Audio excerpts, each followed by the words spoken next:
the only way you're ever gonna learn. You look back and it's all in the past. I'm dwelling on the thoughts I cannot see.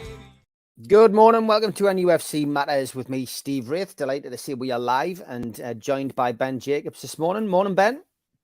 Good morning. Back to hotel life for me. And you can see the Queen see that. in the background once again. I know last time people were wondering what it was. So I've got you a good angle on her this time. It's definitely the Queen of England. It's not Jamie Vardy, which was my favourite suggestion the last time I was on. People just think you randomly doodle on your wall, I think. That's what it is. But That's also true. This is a hotel that Ben is in. He's on the road, and good to see Ben. And it's funny, before we started the show, we're in the green room and just chatting about the transfer window. And this is what it reminds us of.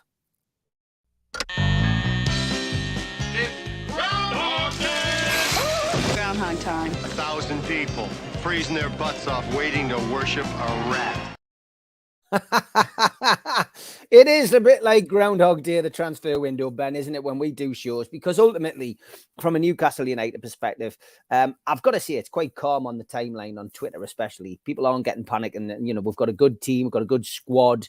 We know we need to strengthen. We know we've got the frailties of PPV, the PPF, financial fair play, FFP, surrounding us. So from our perspective, we're in a I think we're in a calmer situation than I can remember in a long time in January, because, normally Newcastle fans are going, well, when are they going to get this one? When are we going to get over the line? But we're actually being linked with so many players, as we have been in previous transfer windows since the takeover went through, that I just think there's a more relaxed and chilled atmosphere amongst Newcastle fans. Yeah, and there's bound to be, because the club are flying, and we have to remember why they're where they're at the moment, with a great chance of winning the League Cup and hopefully qualifying for Champions League football. And when you've got momentum, and I know firsthand, having seen Leicester win the Premier League, you don't want to tinker with too much. And then, as I've said many times, the strategy has to be sensible as far as the finances are concerned, because they don't have Champions League football yet. So the last thing they want to do is bring in too many and pay a certain wage and rock the boat internally by doing so, and then find that they finish in fifth place and they regret the fact that they've gone against their strategy and their structure. And that's why the summer is going to be more important for Newcastle than January. And I've said this many times, and it sounds strange, but if you look at the football side, of course, everybody at the club wants success. But if you look at the strategy and the finances, success can also come too soon. And that's not to say that it's not welcome. Of course it is, but you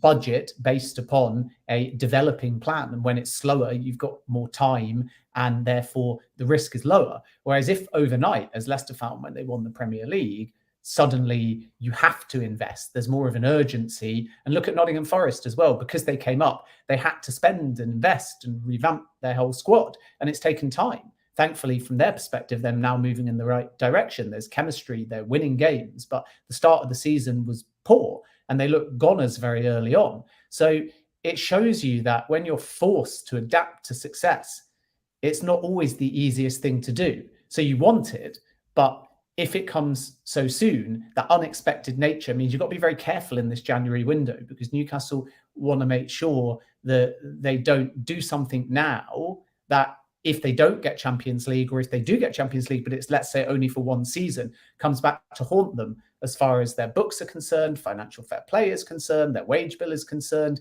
And you've also got to look at it and say, Eddie Howe is going to try where possible and give preference to the players that have taken Newcastle this far. So bringing in somebody, Hakim Ziyech is a good example. He's been linked with Newcastle. Yes, they like him, but the wages are sky high. And imagine what that does to the squad if he comes in and he immediately plays, knocks somebody else out of the side that you could make an argument has helped Newcastle this far, and then is earning a lot more money than most of the players, or is certainly one of the top earners. Then you're in quite a difficult position, because he's effectively coming in on a Champions League package. And that's because at Chelsea, he's on a Champions League package, regardless of where they finish this season. And then every single player is either going to ask for that kind of wage, or if Newcastle make Champions League, want a renegotiation. And that's actually the most challenging thing. I remember this from Leicester. There were a load of, and I don't mean this disrespectfully, but journeymen effectively at Leicester that were players who had played in more than one division, were over the age of 25 and won the Premier League. And then, of course, Claudio Ranieri went into a summer period where Leicester had Champions League and they spent big. And every single player that came in was on an incredible package because they were fishing in a much bigger pond. And every other player at Leicester, even the likes of Jamie Vardy, who was still on good money, Kasper Schmeichel, Wes Morgan, and so on, all said the same thing. We won the Premier League. We're the ones that got you in the Champions League. Why are all these new faces coming in on better packages, bigger incentives, larger wages? And are they going to go straight into the side when we're the ones that earn Champions League football? And I think that as a manager, you're in a very difficult position because you want to stay loyal to what you've got. But of course, every single manager can always improve and you're not going to turn down quality. So in January, coming back to the now, Newcastle just need to make sure that they don't do anything that significantly alters their strategy now before anything is guaranteed. Otherwise, it might come back to haunt them strategically and financially speaking in a window or two if things don't go according to plan. Yeah, lots of questions coming in, so we will come to them. I do have a few to go through on Twitter as well, which I'll come to at the second half, but I'll go with the live chat first. Rumours this morning about Diaby going to potentially Arsenal. Any rumour stuff on that? Newcastle, of course, been linked with Diaby in the past. Geordie Toonbelife was in the chat slightly earlier there saying Diaby linked again. Any truth in a possible move this window? Seems to be a running theme, this, isn't it? Newcastle and Arsenal both going for the same players. Yeah, and we know from Diaby it was a bit of a summer saga, if you like, and eventually the player decided to stay at Bayer Leverkusen. And from Arsenal's perspective, they've certainly made contact. Newcastle have been tracking Diaby for a while, but haven't done anything yet. And the challenge remains the fee, which I think might put Newcastle off in the context of the previous point that I've just made.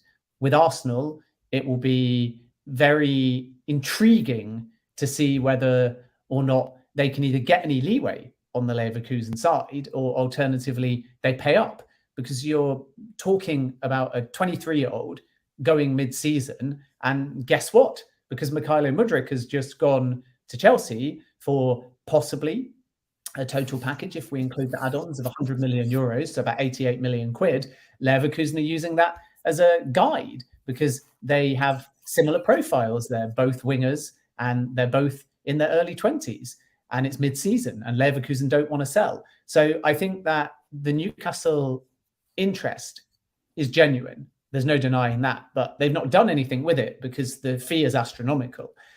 Now, can Arsenal get that down? And do Newcastle get wind of that and enter the race in the final 2 weeks of the window? That remains to be seen. But at the moment, I think it would be very strange for either club, because if Arsenal get Diaby, it will be celebrated. But imagine if the fee is similar to the Mudryk package, then Arsenal fans will again ask the question, why did they not do more in terms of the add-ons and the structure to get the number one target? Why are they scrambling on a similar value for a secondary target right at the end of the window? And from Newcastle's perspective, I certainly don't see them dropping anywhere near to now the quoted price of £88 million. Now, when we say £88 million, we have to be clear here that that is purposefully increased to price out a mid-season sale. So the previous valuation of Diaby was a whole lot lower.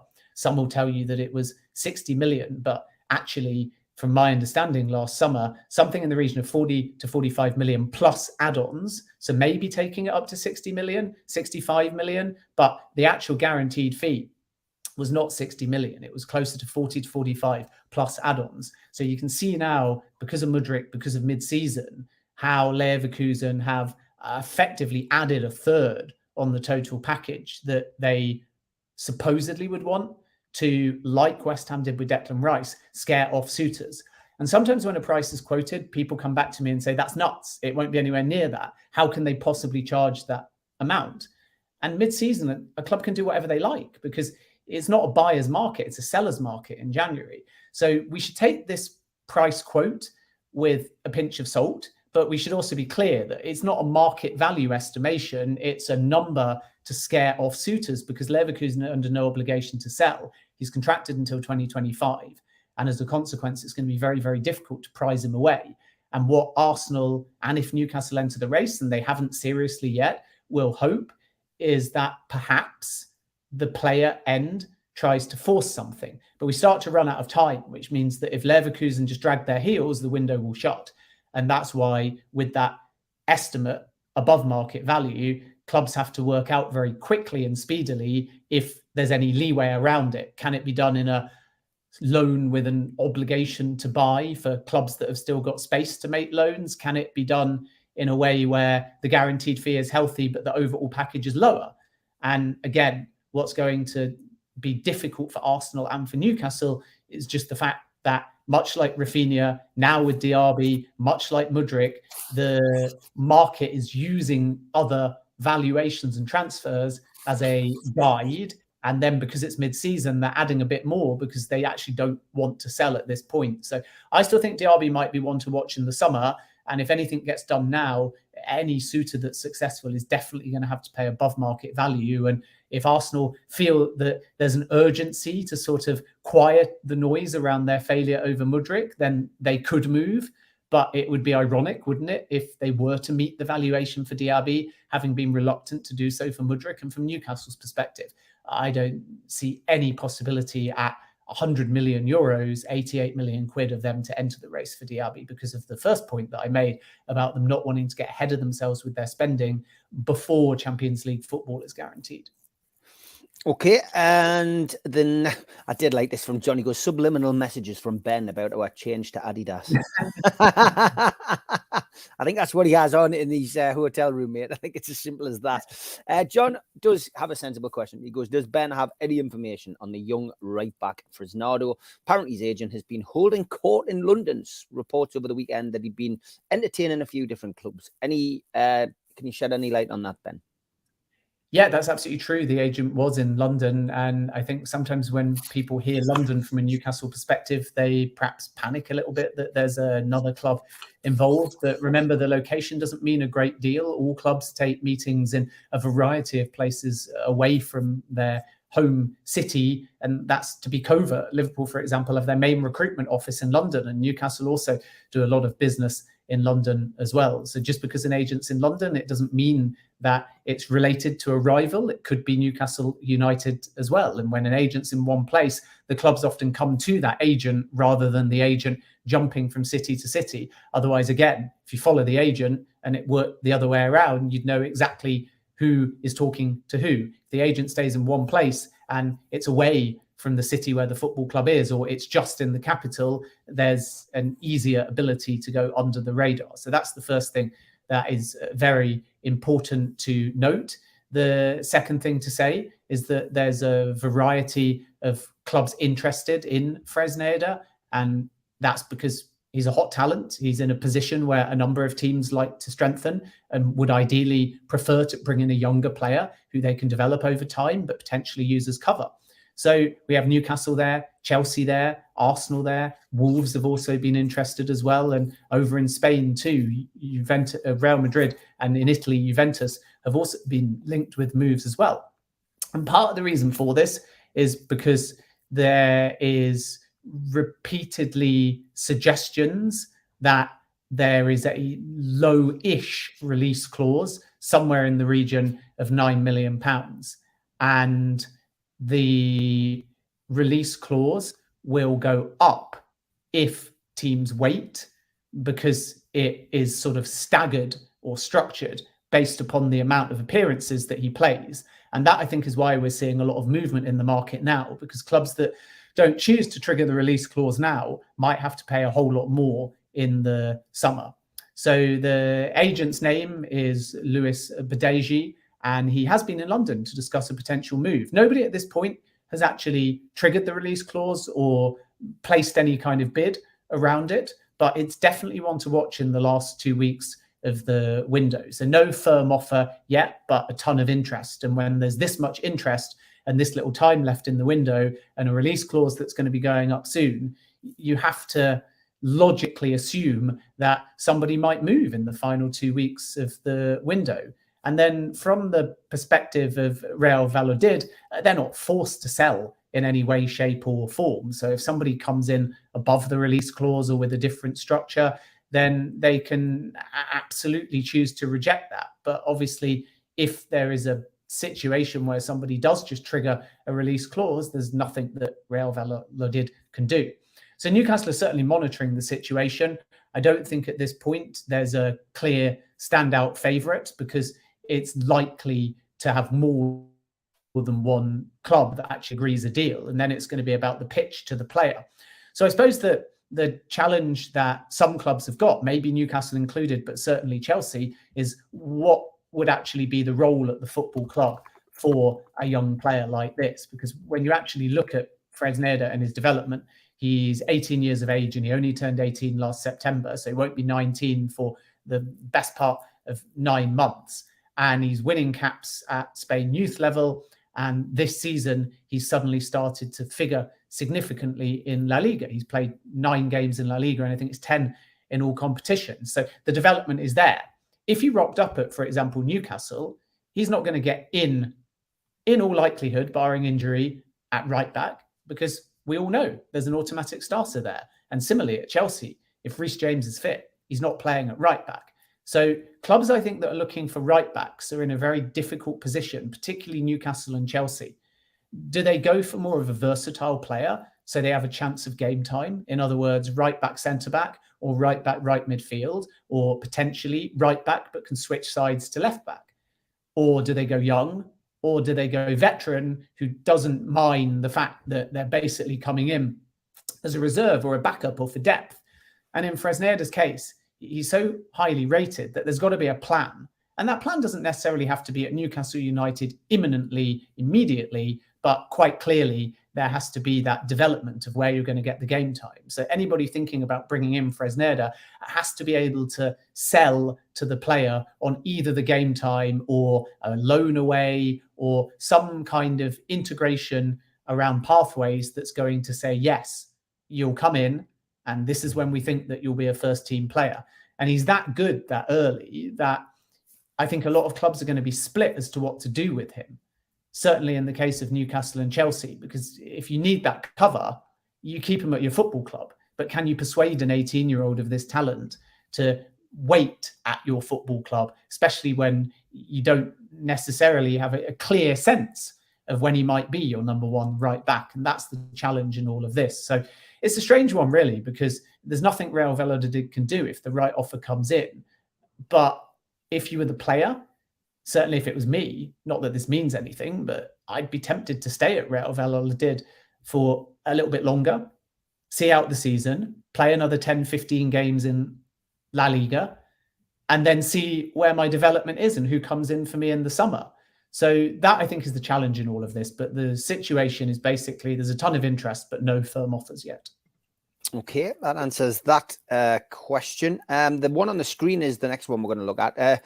Anything in reports of Merino coming home? I mean, you know, Merino was certainly a talented player, you know, and certainly probably arrived at Newcastle. Maybe he's a little bit too early in his development. You know, is this one that's a potential? I mean, they often say never go back, but you know, Peter Beardsley had 2 great spells at Newcastle. Mark McGee, if you go back in time, was horrendous his first time round, but then came back and was a star man alongside Mickey Quinn back in the late 80s. So what's your take on this one, Ben?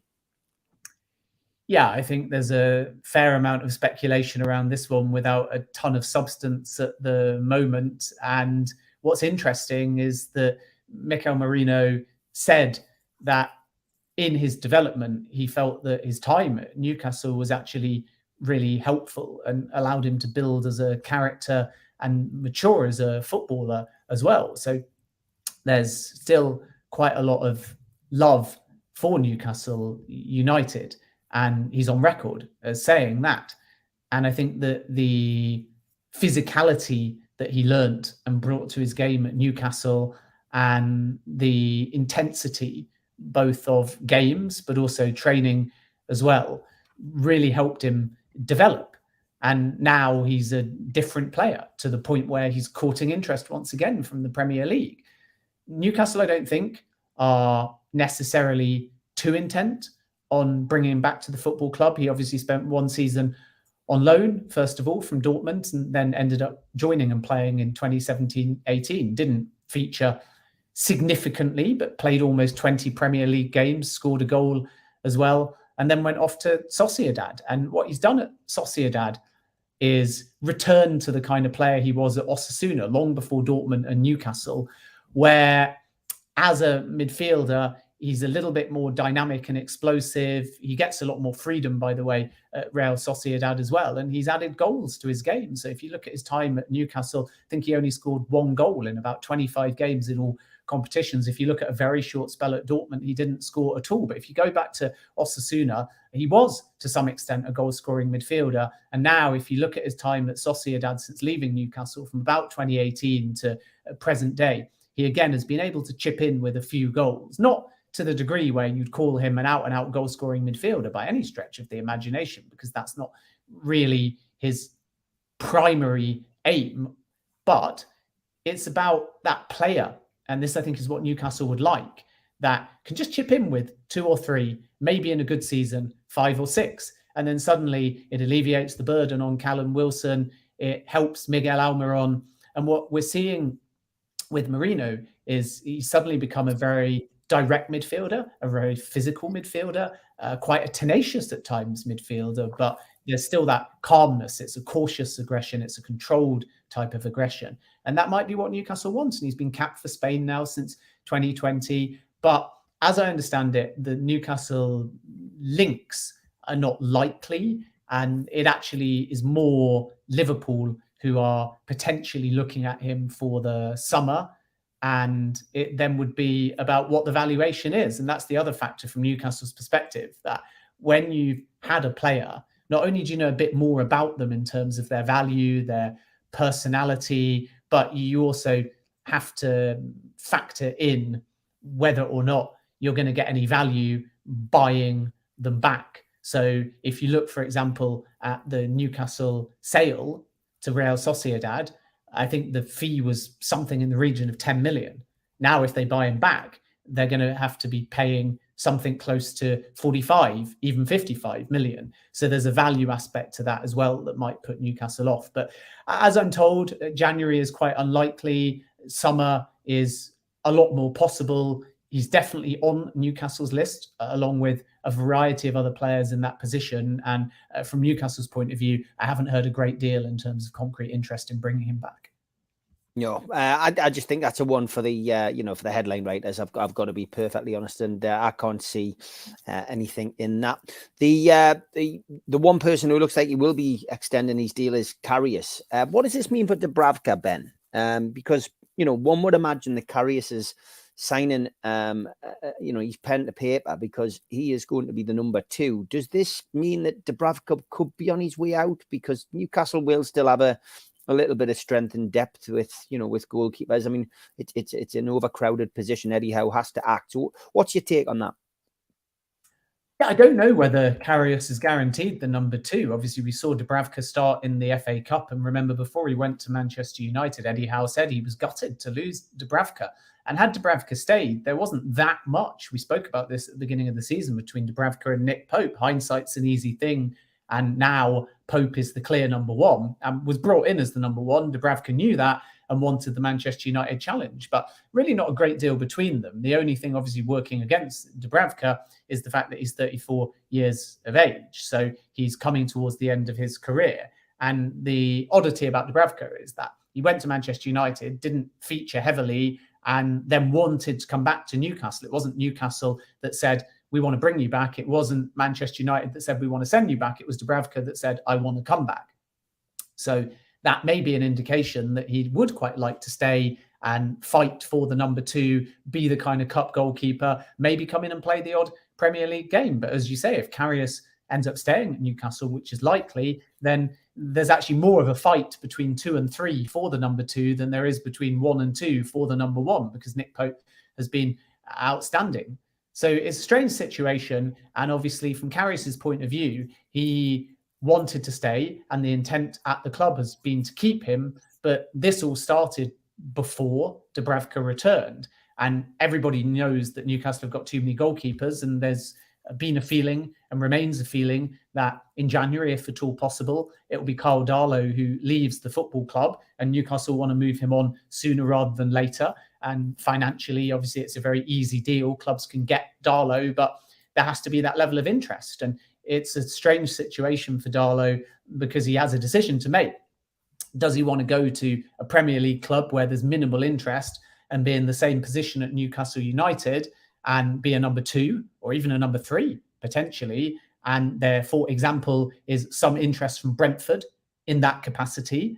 Or does he more likely want to drop down a level and get some first team football? And then there's several clubs within the Championship that are currently looking to explore that possibility. So I think that Darlow will go and Newcastle realise that they have to try and clear out the goalkeepers. So within the Championship, keep an eye out on Huddersfield Town, on Hull City, on Stoke City as well. And then in addition to that, try and take a look at Charlton, even in League One, who would like to have a goalkeeper, and they might be one to watch too. But yeah, I think Karius will stay. And then with Dubravka, it's sort of a transitional period because he's played for Manchester United, he's played for Newcastle, and therefore anybody thinking about signing him will probably now be looking more towards the summer. So he might be a bit of a loose part between now and the end of the season.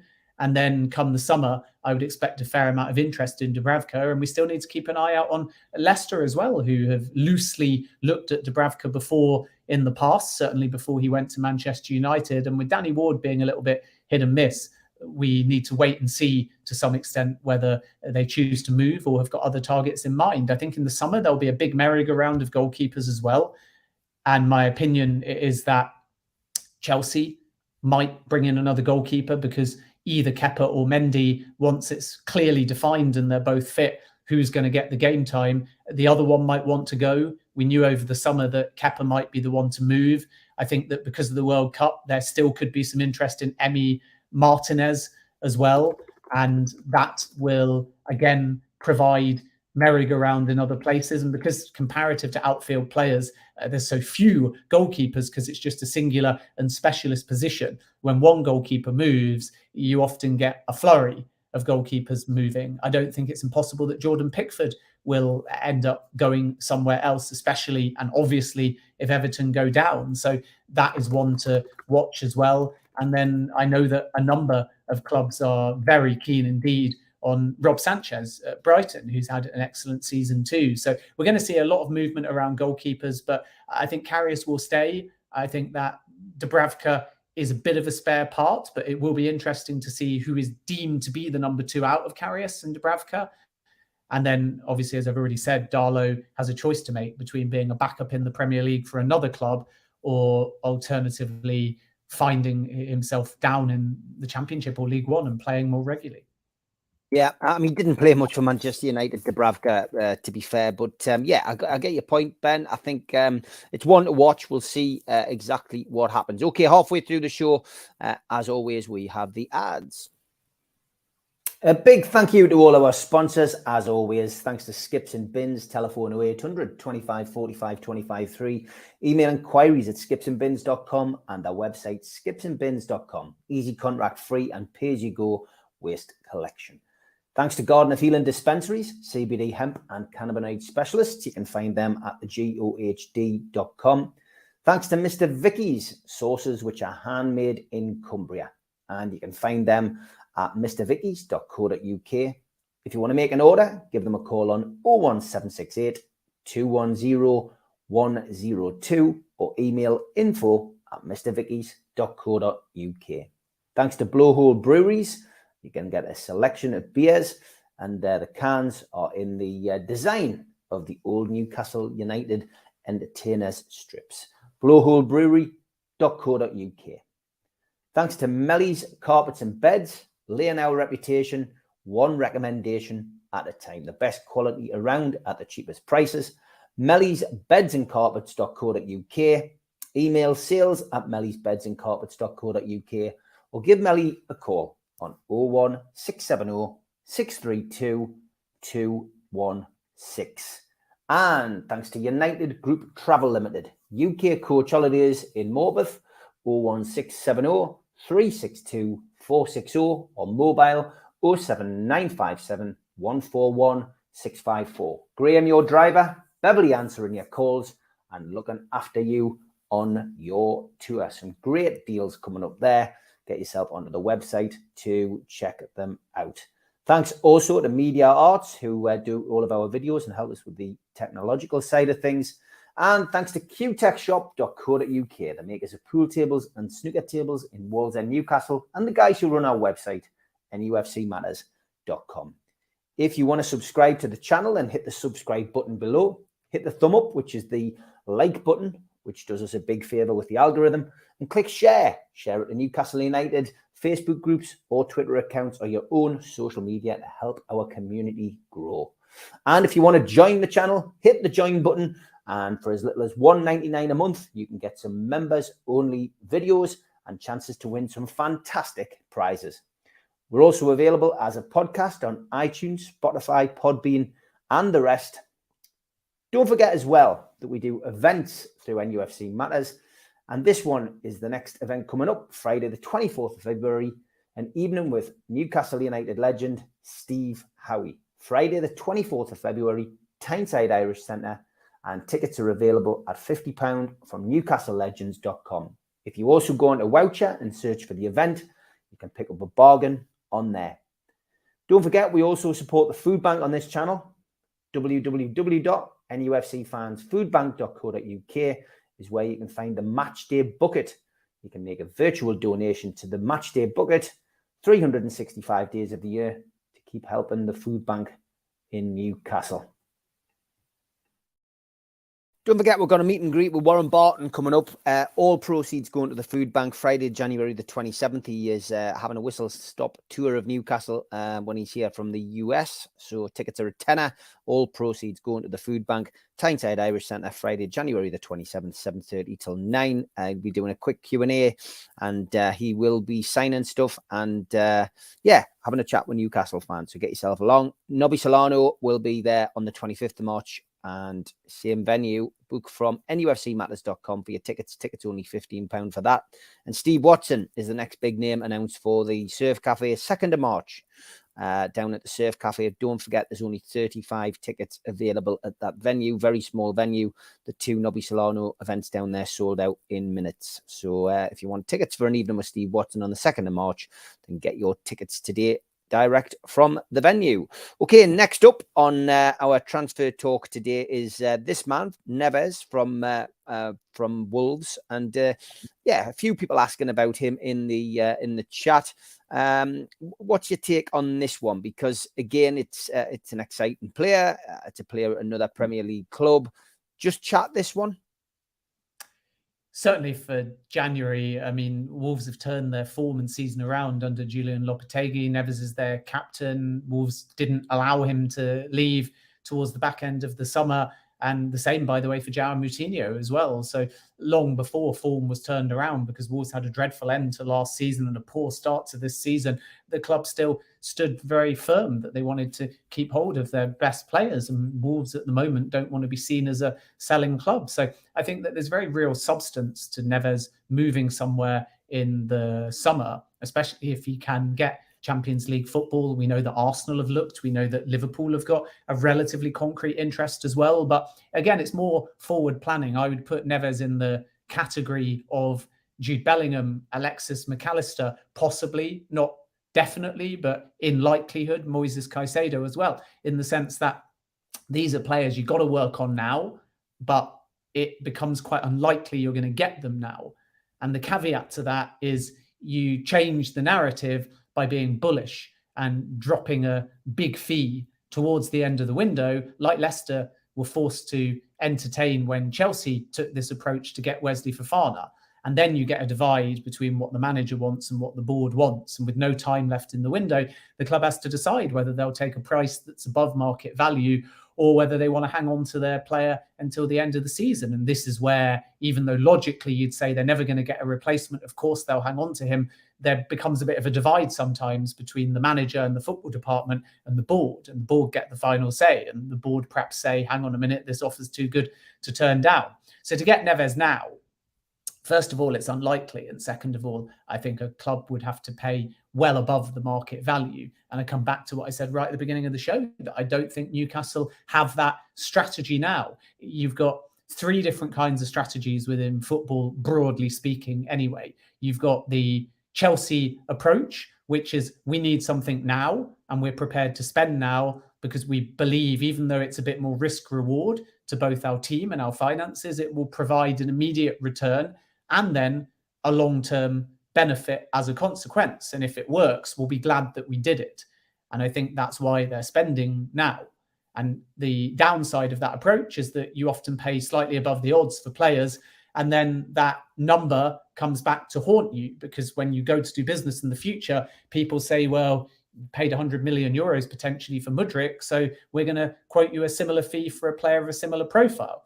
And that strategy number one is what Newcastle United did last January, because they had to spend in order to try and get out of trouble. Strategy number two is the Arsenal strategy, where you stick to your guns and your valuation because you believe in your long-term project and it's advanced and you've already got the success. And strategy number three is the transitional strategy, which a club like Newcastle are in, where you'd like to do things the Arsenal way, but your project's not yet built. So sometimes you have to go against your strategy and drop a lump sum. And sometimes you have to not get a player that you want because it's too early within your progression. And that, again, is why summer's going to be more important to Newcastle United than necessarily this January. And because Newcastle are in that period of transition, to drop a massive fee above market value on Neves doesn't really make any sense.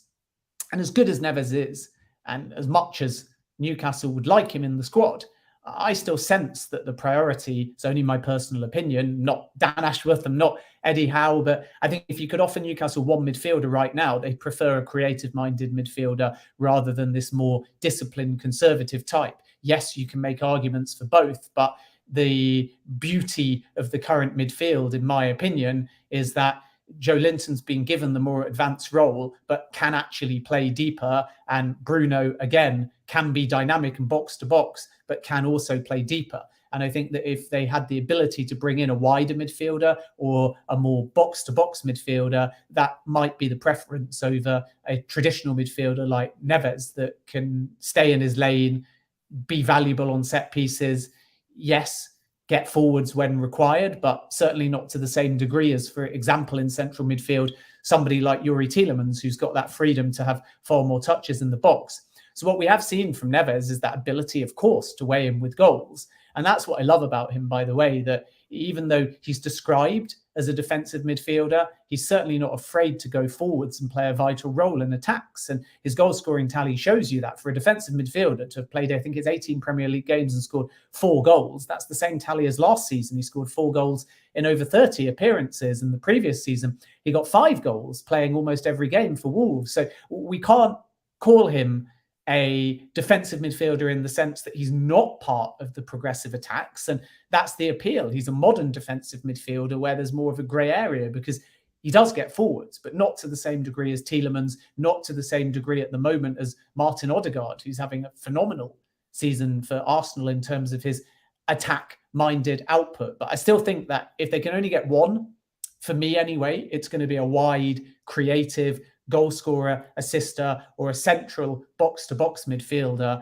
And then Neves is a conversation, I think, unless anyone places an astronomical offer, that will be more a summer saga rather than necessarily a late January move. And that's good news for Newcastle, because they like the player and they're where they want to be in the summer, then they will be able to compete with the Liverpools and the Arsenals of this world, because if everything goes according to plan, they'll have Champions League football. Whereas right now, I don't sense that Neves would move mid-season for a club that doesn't have Champions League football. Yeah, interesting. Thank you to Ian Hull on Twitter for that question. We will go with Dan on Twitter now. He says, Milinkovic-Savic. I don't know a lot about him, but things seem to be stirring up. And there was somebody in the chat who also asked about that. It was Diaby Brewis. There we go, asking about Savic. Can you tell us anything, Ben? Similar kind of story to Neves, but unlike Wolves, and they will be still bullish about letting him go, but there's a price for Neves for sure. It's an astronomical one, whereas I think with Milinkovic-Savic, it's a little bit different because there's a high volume of suitors, but there's a far more strong and bullish position from the Lazio side that they really don't want to sell. And that was the case over the course of the summer and even more so mid-season. So I think that price is an issue with Milinkovic-Savic. And then in addition to that, mid-season sale remains the case as well. So it wouldn't remotely surprise me if Milinkovic-Savic moves in 2023. And I think from the player perspective, there's definitely a bit of a head turn regarding joining the Premier League, because Lazio are not like Napoli. They're not like Juventus. Historically, they have been in and out as far as Champions League football and silverware is concerned. And as a consequence, because he's been there so long, even though it might sound like a strange comparison, it's like that Harry Kane position where he's not young and he's thinking to himself, if there is to be a big move, is it finally the right time to leave Lazio? He's been very, very loyal there. And suddenly you think to yourself, if the right package comes, if a new challenge comes, is there suddenly a logic to try, from the player end, I mean, and push for a move? He's not quite in the Kane situation in the sense that Kane's 29, pushing 30. Milinkovic-Savic will turn 28 in February. So he's got a season or two on Kane in terms of age. But I still think that he's probably thinking maximize the interest in 2023 in the summer and stand a chance of winning consistent silverware and playing regularly for 2 or 3 seasons in the Champions League. I'm still told that even though there's admiration, and the same can be said for Arsenal, that Newcastle haven't done a great deal on this front. And that is unlikely to change in the final 2 weeks of the January transfer window.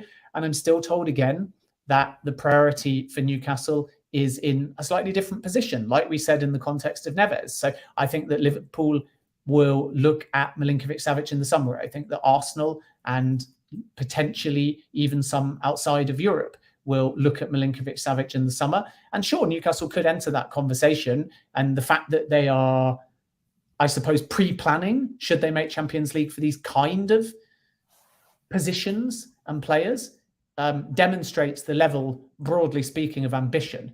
But in the short term, I think it's more about that wider or creative-minded midfielder. And if you were to say you got to pick between a James Maddison type profile or a Milinkovic-Savic or a Neves style profile, I still think the priority would be to move in the direction of that Maddison-like player. And that's evident by the fact they put a bid down for Maddison in the summer. They put a bid down for Jack Harrison in the summer. And I think that's more the profile in the short term that Newcastle are looking for. Yeah, I would agree with you, mate, to be honest. And Ian had asked the question, do you think we'll prioritise with centre midfield in this window as we're so light? I guess, the nerves were there for all to see, amongst the fan base. If Bruno had been injured for a considerable amount of time, it would have been certainly a lack of creativity, especially with John Joe out as well. Again, a lot of people talking about Chelsea. I mean, for me, Les is saying, can Chelsea sustain this level of spending? Lots of people on Twitter are asking this question as well. I'm sure you saw it, Ben. Andrew Malloy said, how will Chelsea spend this season affect future financial fair play? Could they sell some players to balance the books, like Mount, who would fit nicely at the club, like our beloved Newcastle? Legacy Magpie said, may as well talk about who Chelsea are going to sign, mate. They have the financial fair play worked off to a treat.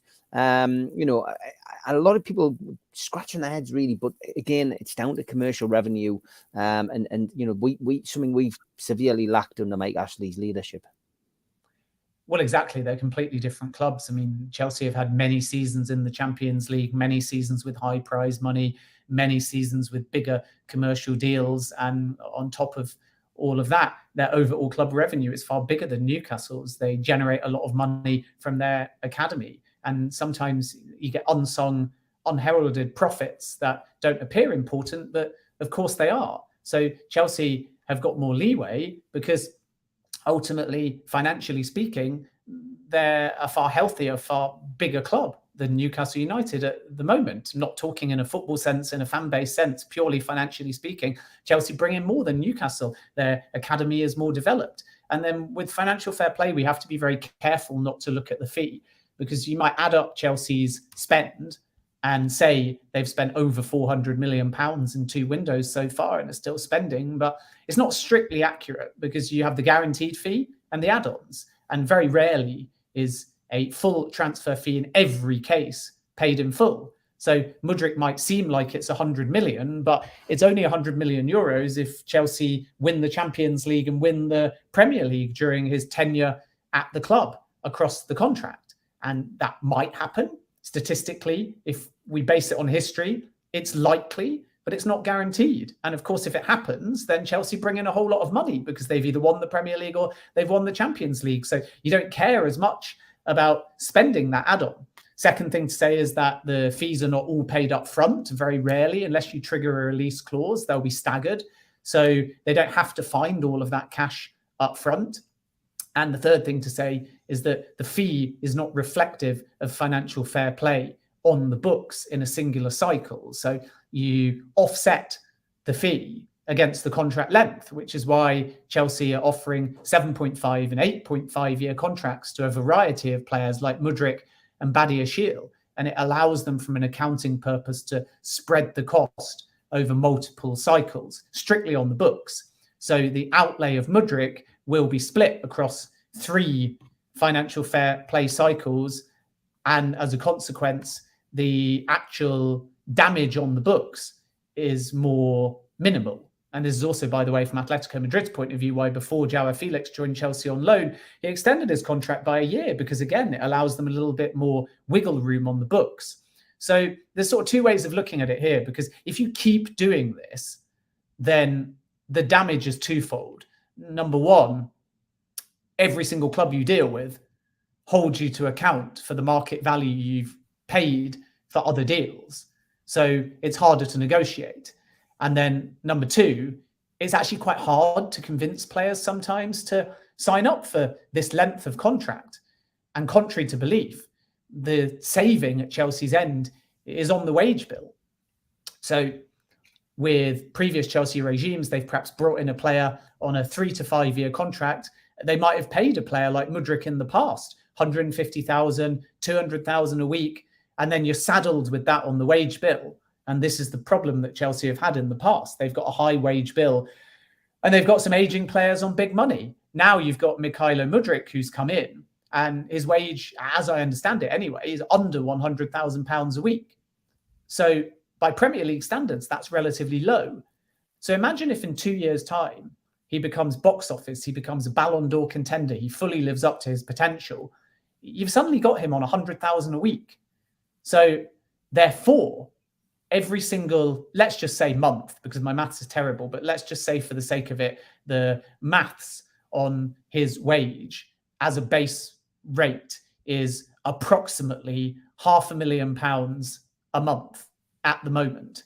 And again, just for the sake of the argument, it is half what Chelsea might have paid for a player like that in the past. Because everyone's saying they're paying him 200k a week, and they're not. They're paying him under 100k a week. But just for the sake of the maths, and I suppose I'm moving a bit away from Mudryk to try and explain a point, so I don't want to be quoted on these specific figures. But let's just say for the sake of it that instead of paying Mudryk 12 million a year, it's actually only 6 million a year because he's on 100k rather than 200k. Then every single year that he's at the football club, you save yourself 6 million. And for the first 3 or 4 years, because it's such a long contract, even if he's box office, you got no need or desire to extend that contract and give him better terms, because the whole point is that he's getting good money, much better money than Arsenal were offering, or certainly better money than Arsenal were offering. So you say to Mudryk, listen, we're going to overpay you now a little bit, but you have to stay loyal to us. And you can't come calling for a new contract 2 years into your 8-year deal, 3 years into your 8-year deal. So not only do Chelsea lower the wage bill and make it more incentive driven for him to earn any more, but 3 years in or 4 years in, so less than halfway into the contract, not only have they got all the cards if a Real Madrid, etc. comes calling, but each year on the wages, they might have saved comparative to Chelsea under Abramovich. And this is an extreme example, I know, but I'm trying to talk more broadly so you understand the strategy. They might have saved 6 million a year. So therefore, 24 million has potentially been saved in the first 4 years of Mudryk's contract compared to the old Chelsea regime. And the add-ons are 24 million. So then you get a situation where 4 years in, Mudryk effectively, by agreeing to this deal, has actually offset any add-ons that you might need to pay with the saving in wages. And the longer he stays on those wages, the more value you get out of him if he lives up to his potential. If he doesn't live up to his potential, you start saying, yikes, we might want to offload him. And that's where the fee that you've paid becomes very challenging to recoup. And that is sort of the gamble of long-term contract and paying this big. But make no mistake, the wage aspect should not be underestimated, because if he has longevity at the football club, there's no way that a year in, 2 years in, Chelsea are going to say, sure, now you can have 200k a week. Now you can have 250k a week. They're going to say, you knew what you signed up for, an 8.5-year contract. So if you want a renewal, we'll discuss it 3 years in, or we'll discuss it 4 years in, not a year or two in. And during that time, they'll start to recoup some of the money back, because, and I'm hesitant to use the word modest, but in the context of Chelsea, Big Six and Premier League, these are modest wages that Mudryk is on. So when you combine the academy income, the commercial income, any outgoings that they get, Ziyech they could get a fee for, Gallagher they could get a fee for, Pulisic when he's fit they could get a fee for, plus the fact that their wage bill is going down. And if collectively the entire wage bill goes down, so it goes down with a Kante renewal, it goes down if, and it's a big if, Jorginho renews, it goes down with any new signings that are also like Mudryk on modest Premier League wages, then in a year or two, that will make a massive difference as well to Chelsea's internal income. And as a consequence, they'll continue to be able to spend. So this is actually a very ambitious strategy. It's a very sensible strategy. And it needs a bit of time to pay off. But of course, people are just saying they're spending for fun. They're using an unlimited pool of cash. It's irresponsible. It's above market value. But it's not, because on financial fair play, it doesn't get listed as a lump sum. And in reality, they're not spending this level of volume in one go. They're staggering it in structured payments. And not every number that you hear is definitely going to be paid, because a percentage of it are add-ons. Yeah, really good point. Well made. Plenty of people enjoying this today. Only got about 8 minutes left, so probably only get through 2 more questions. Foxy was asking, what's the situation with Varela from Boca? We made a bid and we inquired, and it's gone quiet since. I'm not sure about whether we actually made a bid, but maybe we did inquire. Notice Rio Vallecano had a lower bid rejected yesterday as well. Is it just a case of Boca not wanting to sell? I mean, Newcastle, Foxy, are playing the cards, as always, very close to their chest. Said business wouldn't be done until the very last week. Ins and outs, I'm led to, we're led to imagine as well from what Eddie Howe was saying at his press conferences. But yeah, I mean, again, I guess that's another one that we will watch with interest.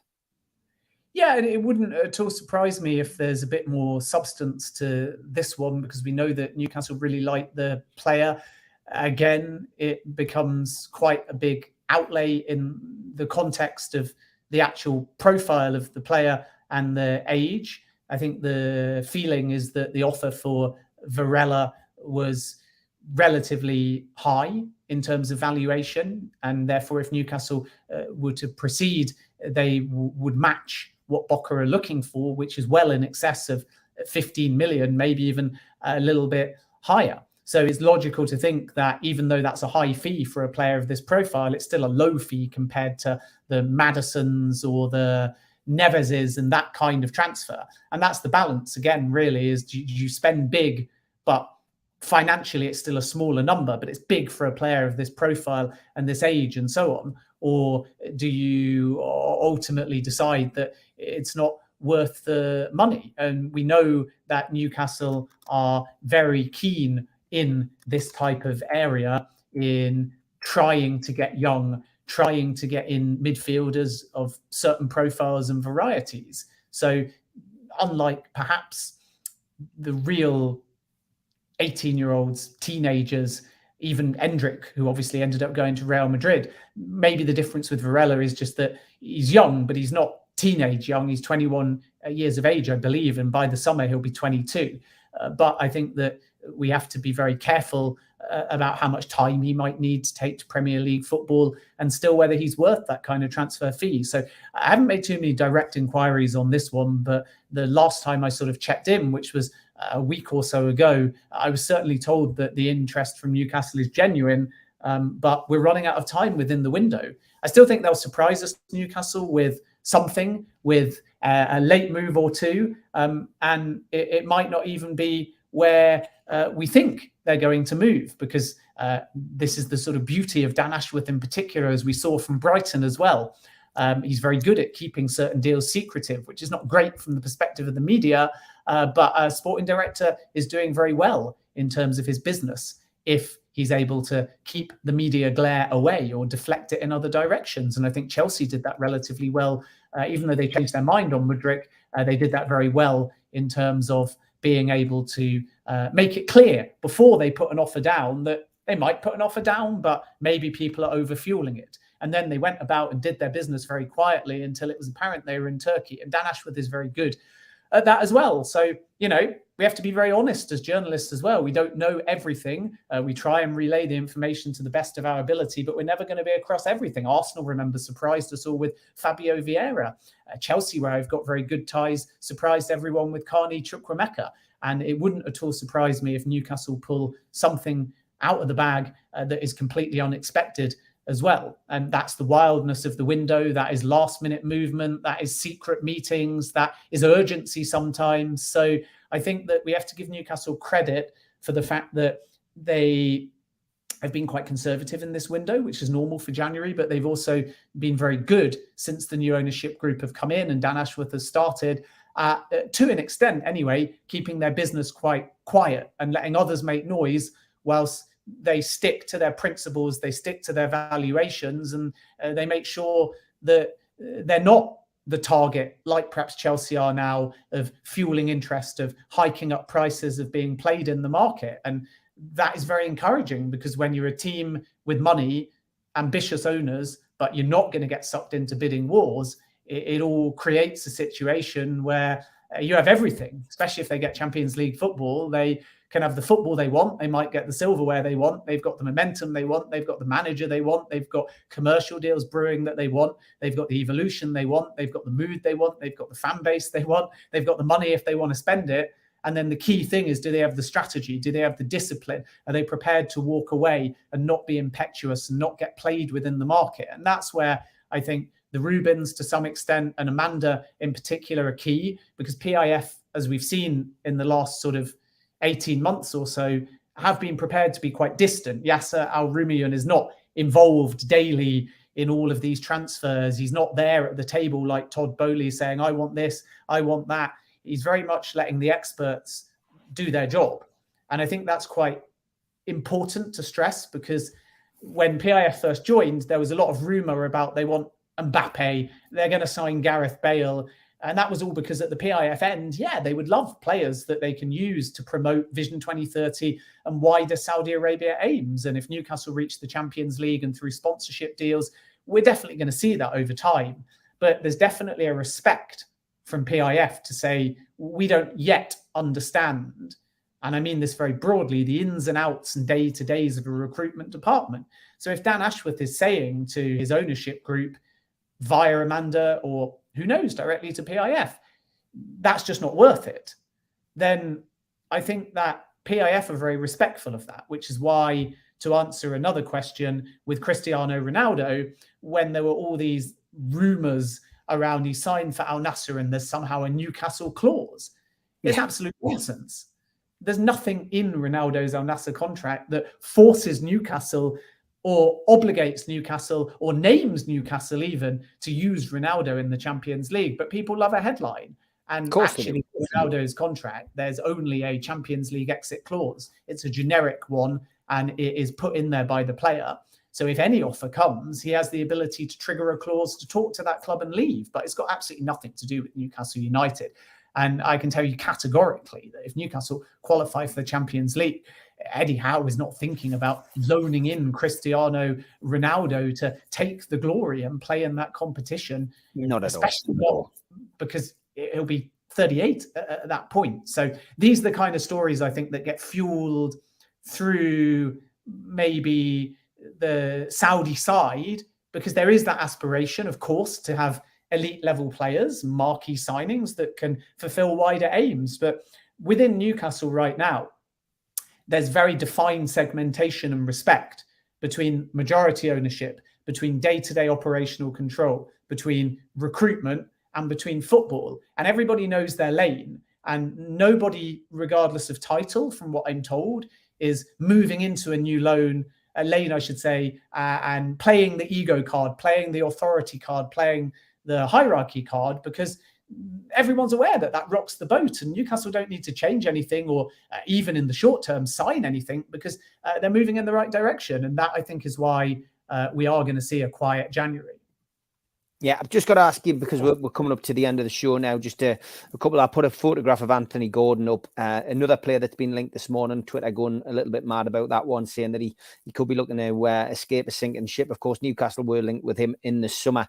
And another one, which somebody asked in the chat, Bowen, of course, at West Ham. West Ham, of course, Dyson with relegation. Colin Wilson asked earlier, would it be worth having a punt at Jared Bowen? So just those two players again. I mean, any legs in either of those two deals before we finish, Ben? I think Bowen is a difficult one. We know lots of clubs have looked at him. West Ham want to keep everything together at this point.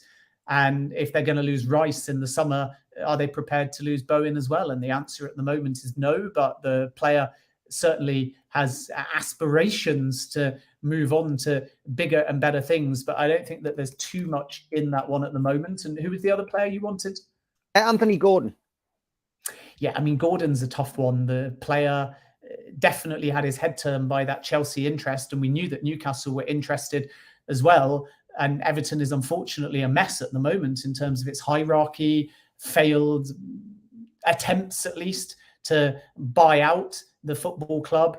They got a new stadium incoming, which means that their finances, a bit like Leicester, because they've spent on their infrastructure, are restricted.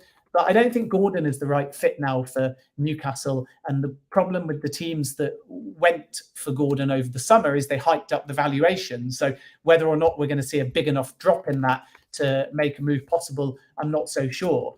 I think it's very, very clear that Newcastle like the profile of Anthony Gordon. So that's the first thing to say. And as a consequence, you can never rule a move out.